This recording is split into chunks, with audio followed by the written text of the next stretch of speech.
Jadi saya hampir setiap hari saya makan telur. Pertanyaan mereka sering sekali muncul adalah, Bang, kalau makan telur, kuning telurnya dimakan atau tidak? Nah gitu ya. Jadi yang ditanya adalah, kalau makan telur, kuning telurnya dimakan atau tidak? Jawabannya,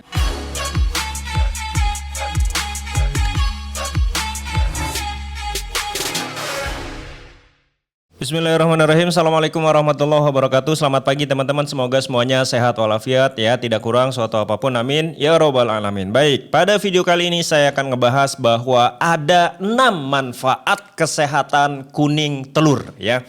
Jadi teman-teman silakan tonton sampai selesai. Nah gitu ya. Teman-teman ya, video ini terinspirasi dari banyaknya pertanyaan yang masuk ke kolom komentar atau ke grup Telegram yang ada saya di sana. Jadi saya punya grup Telegram, silakan teman-teman gabung ke grup Telegram saya. Linknya ada di description box atau di komentar tersemat. Nah pertanyaan yang sering muncul adalah mereka suka bertanya begini, Bang, saya kan nggak makan karbo, yang dimakan adalah makanan hewani, salah satunya adalah misalkan makan telur, karena telur itu paling mudah ya, paling mudah mungkin juga paling murah, jadi gitu ya.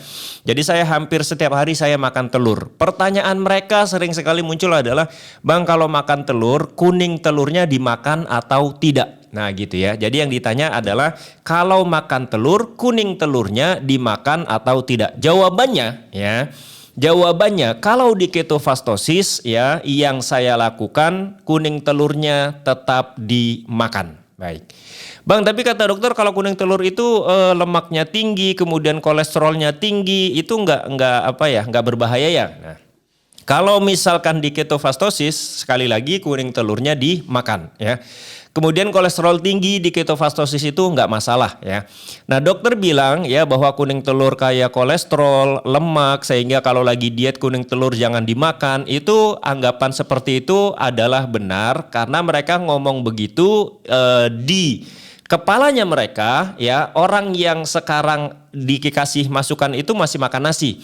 Jadi kalau ada orang yang masih makan nasi ya kan, gula darahnya selalu tinggi, minumnya yang manis-manis, gorengan yang kayak tepung, lalu kemudian kalau dia minta nasihat kesehatan, maka orang-orang pasti akan bilang ya hindari kuning telur gitu loh, karena kuning telur itu kolesterol ya. Jadi di tubuh kita ya, ada karbo sama kolesterol ini nggak boleh tinggi dua-duanya. Gula darah tinggi, kolesterol tinggi ini nggak baik. Jadi pilih salah satu. Kalau mau makan kuning telur berarti kolesterol tinggi, tapi gula darahnya jangan tinggi sehingga tidak masalah. Atau kalau tetap mau makan nasi yang manis-manis dan sebagainya, kemudian gula darah tinggi, maka kolesterolnya yang dihindari. Makanya kuning telur kemudian tidak dimakan. Jadi kalau dikasih pilihan terserah teman-teman. Kalau mau menghindari kuning telur ya nggak apa-apa. Misalkan aku mau tetap makan nasi lah, mau tetap makan roti, mau tetap minum yang manis-manis, artinya gula darahku akan selalu tinggi. Kalau aku memilih yang ini, maka makanan-makanan yang tinggi kolesterol seperti kuning telur, daging, dan seafood misalkan, maka dihindari. Tapi kalau teman-teman memilih untuk aku pengen makan yang kuning telur pengen tak makan, seafood pengen tak makan, daging pengen tak makan, maka yang dihindari adalah yang bisa menyebabkan gula darah tinggi. Kenapa? Sekali lagi karena gula darah tinggi dan kolesterol tinggi ini adalah hal yang tidak baik di dalam tubuh. Jadi harus pilih salah satu. Itu jawabannya ya.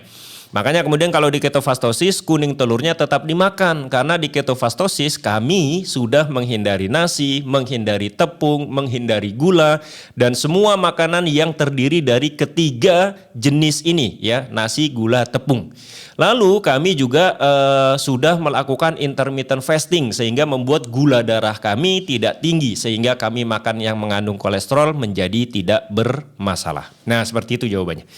Jadi kalau ditanya kuning telur dimakan atau tidak, ya pilih saja. Ya pilih saja, mau tetap dimakan boleh, nggak dimakan juga boleh. Yang penting kondisinya harus tidak boleh dua-duanya tinggi, gula darah dan kolesterol. Teman-teman ya, kuning telur itu sebenarnya kandungan nutrisinya sangat bagus ya. Ini saya cantumkan ya kandungan gizi dari kuning telur. Teman-teman lihat di layar, itu ada nutrition fact ya dari USDA ya.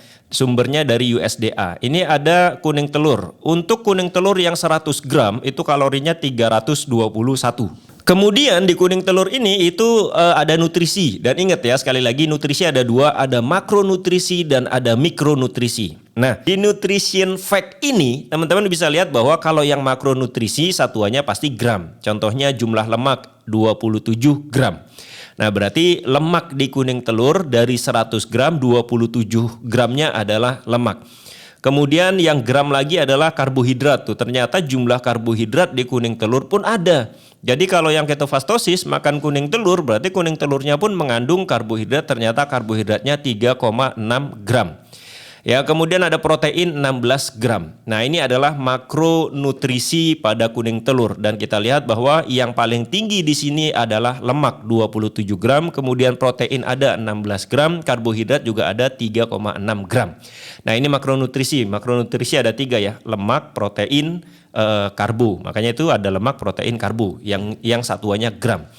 Kemudian ya kita lihat yang mikronutrisinya. Mikronutrisinya ada kolesterol, natrium, kalium ya, teman-teman lihat di layar ya. Vitamin C, zat besi, vitamin B6, magnesium, kalsium, vitamin D, vitamin B12. Tuh bayangin. Ternyata di kuning telur ini kandungan gizinya sangat luar biasa. Ya, makronutrisinya bagus, mikronutrisinya pun bagus. Bahkan dulu dosen saya di ilmu pangan itu berkata bahwa telur itu adalah makanan yang daya serapnya hampir 100%. Artinya semua nutrisi yang ada pada telur itu bisa diserap tubuh dengan sangat baik. Nah, seperti itu. Kita balik lagi, kita lihat mikronutrisinya itu ada kolesterol dan sebagainya. Ternyata memang benar di kuning telur ya, kolesterol adalah mikronutrisi yang paling tinggi, jumlahnya 1085 mg atau 1 gram.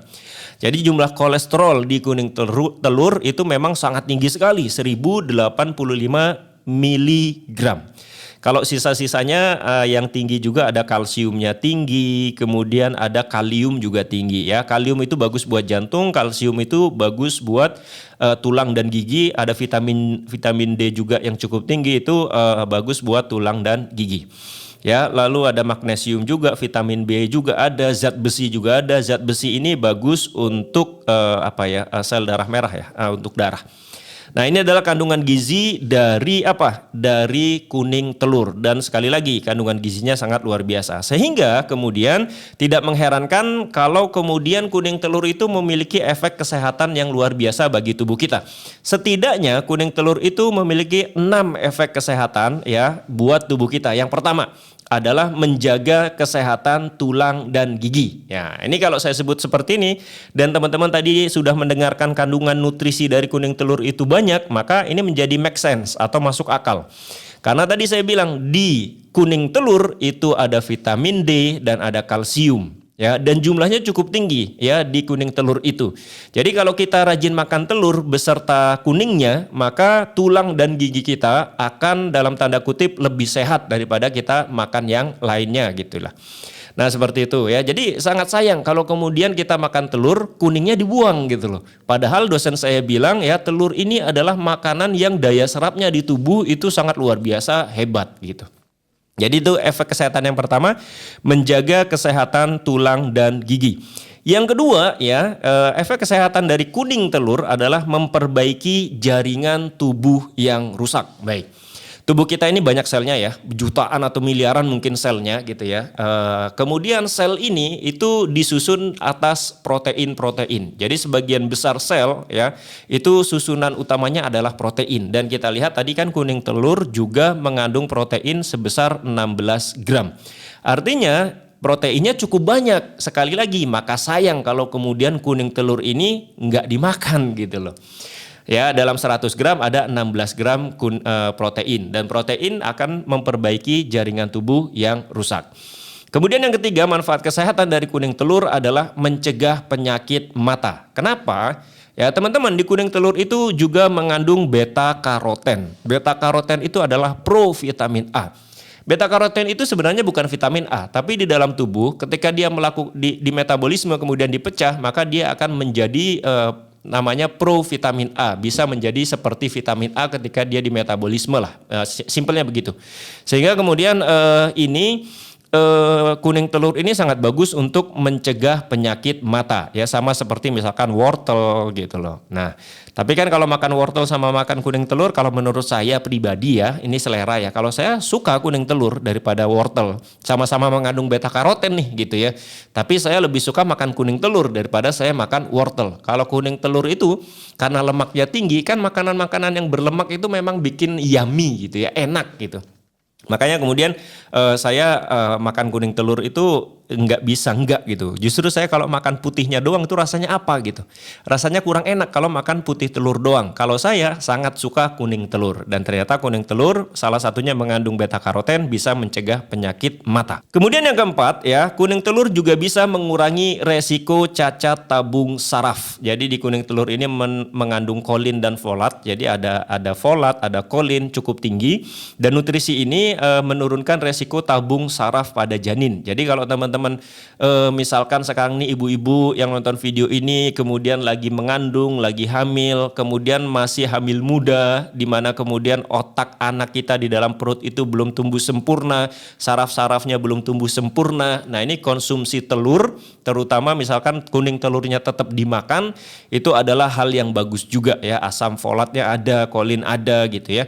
Pisang juga itu bagus untuk ibu hamil gitu, untuk membantu pertumbuhan saraf dan otak anak kita gitu loh, agar semuanya tercukupi, kemudian semuanya bisa tumbuh dengan sangat baik. Nah gitu. Kemudian di literatur ini dikatakan juga beberapa studi juga menyebutkan bahwa kolin dan folat dapat mengurangi kekambuhan gejala asma. Tuh bayangin.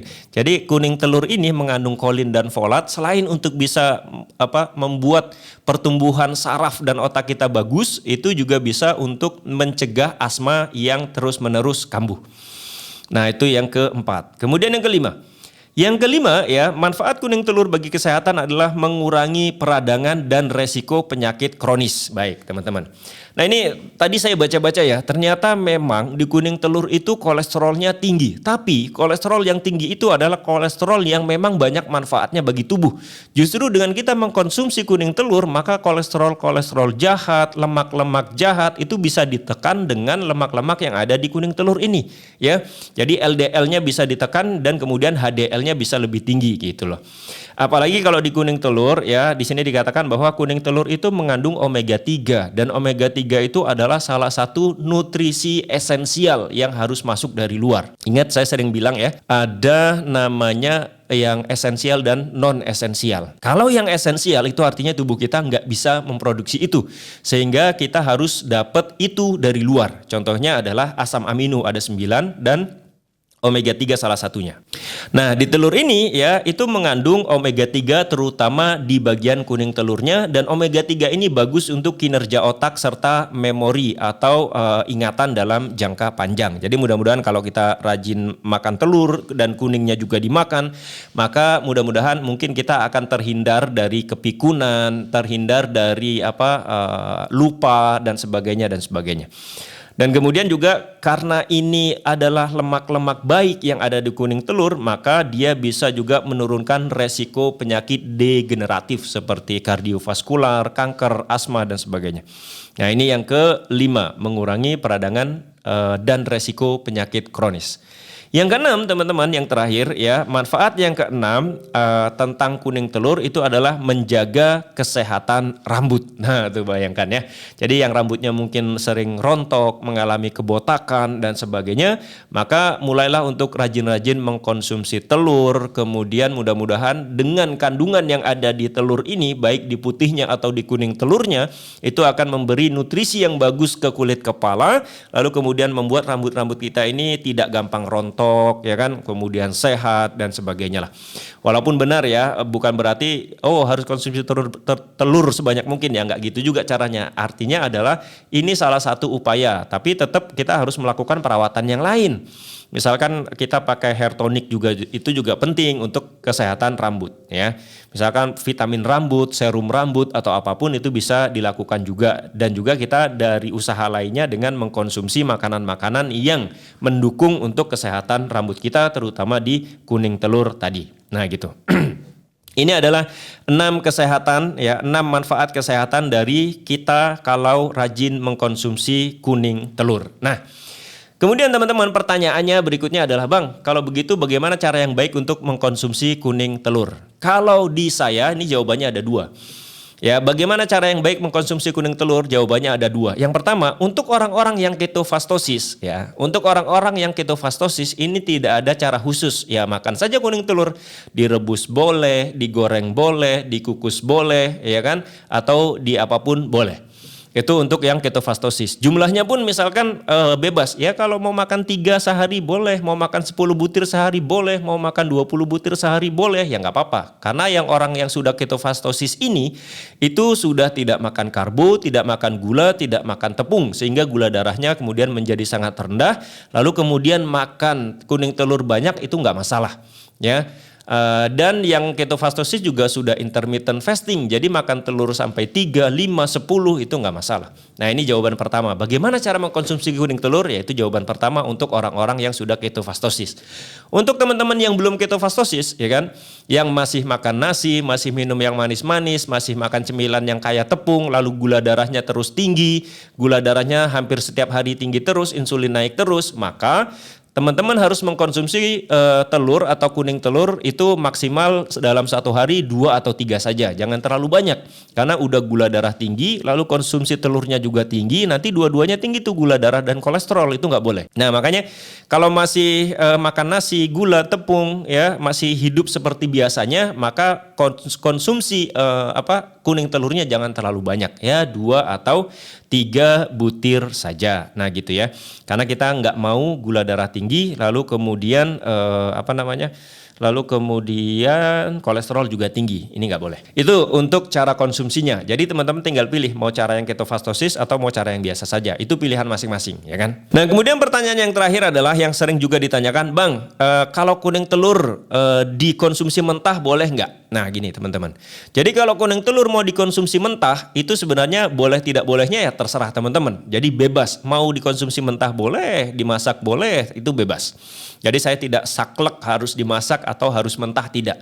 Tapi boleh, mau mentah, mau dimasak, bebas. Nah, tapi ingat, ada resiko, ya. Kalau teman-teman memakannya dalam kondisi mentah, maka resikonya adalah kuning telur ini sering sekali ada salmonella. Ya, ada bakteri namanya salmonella, dan bakteri ini yaitu betah banget di kuning telur. Jadi kalau kita makan kuning telur dalam kondisi mentah, apalagi kemudian mungkin telurnya tidak bersih dan sebagainya, dikhawatirkan ada salmonella di sana masuk ke dalam tubuh kita. Maka salmonella ini bisa menyebabkan, kalau salmonella tipi itu menyebabkan sakit tipes gitu ya, atau gangguan pencernaan yang lain, ya kan, entah diare, tipes, dirawat dan sebagainya. Itu untuk kalau dikonsumsi mentah. Kalau dikonsumsi matang, itu kan isunya katanya, oh kalau telurnya dimasak nanti rusak nutrisinya gitu ya. Ya menurut saya itu adalah resiko, dan serusak-rusaknya nutrisi ketika dimasak menurut saya nggak rusak-rusak banyak juga gitu. Daripada mentah, kalau saya pribadi milih yang dimasak saja, entah direbus atau digoreng atau diapapun lah. Nah gitu ya teman-teman, jadi ini adalah tentang kuning telur. Jadi tadi saya bahas kuning telur itu dimakan atau tidak, boleh dimakan atau tidak, saya sudah jelaskan. Terserah ketofastosis atau belum, jawabannya menjadi beda. Lalu saya jelaskan 6 manfaat kesehatan kuning telur, saya jelaskan bagaimana cara mengkonsumsinya, dan saya jelaskan dimakan mentah atau dimakan sudah dimasak. Nah, semoga video ini bermanfaat ya teman-teman, terutama buat saya pribadi dan buat kita semua yang menonton ya. Jangan lupa like, komen, dan subscribe. Terima kasih. Assalamualaikum warahmatullahi wabarakatuh. Bye-bye.